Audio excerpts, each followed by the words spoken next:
Hi friends, ఈ video నచ్చితే తప్పకుండా సబ్స్క్రైబ్ చేయండి. ఇక యువరాజ్ ఒక రౌడీకి ఫోన్ చేసి, చూడు మా అక్క నిషిక గదిలో ఒక డాక్యుమెంట్ ఉంటుంది. అది ఏంటంటే మా పెదనాన్న రాసిన వీరునామా ఉంటుంది. దాన్ని నువ్వు ఎలాగైనా కొట్టేసి నాకు ఇవ్వాలి అని చెప్తాడు. సరే సార్, మీరు చెప్పినట్టే ఈ నైట్కి చేస్తాను అని అయితే చెప్తాడు.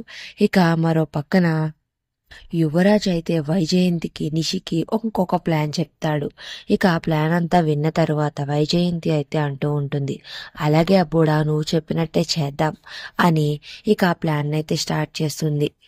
నిద్రమాత్రలు కలిపిన టాబ్లెట్ పాలు అయితే తీసుకెళ్లి సుధాకర్కి ఇస్తుంది. ఇక ఆ పాలు తాగిన వెంటనే సుధాకర్ అయితే నిద్ర వస్తుంది నాకు అని అయితే పడుకుంటాడు. నాకు కావాల్సింది కూడా అదే కదా అని హాల్లోకి వస్తుంది వైజయంతి. ఇక ఏమీ తెలియనట్టు, అయ్యో నిషి, మర్చిపోయాను, నువ్వు వెళ్ళి కాస్త మీ మావయ్య గారి ఇన్హేలర్ అయిపోయింది, బయటకు వెళ్ళి కొనుక్కుని తీసుకుని వస్తావా అని ఏమీ తెలియలేనట్టు అడుగుతుంది. అలాగే అత్తయ్య అని నిషి అంటూ ఉంటుంది. ఇక అప్పుడే అక్కడికి కేదార్ వస్తాడు. ఈ టైంలో నువ్వెందుకు నిషి, నేను వెళ్తానులే అని కేదార్ అంటూ ఉంటాడు.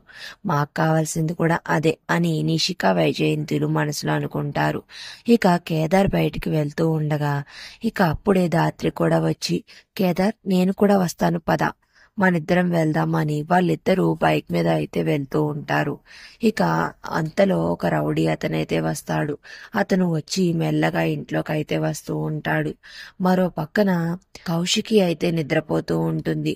ఇక ఇంకో ప్లేస్ లో ఉండి యువరాజ్ అయితే సిగరెట్ అయితే కాలుస్తూ ఉంటాడు. మరి నెక్స్ట్ ఏం జరిగింది? ఆ డాక్యుమెంట్స్ అనేవి ఆ రౌడీ కొట్టేశాడా, లేదా కేదార్ దాత్రి వాళ్ళు వెనక్కి వచ్చి ఆప్ చేశారా అనేది నెక్స్ట్ రివ్యూలో తెలుసుకుందాం.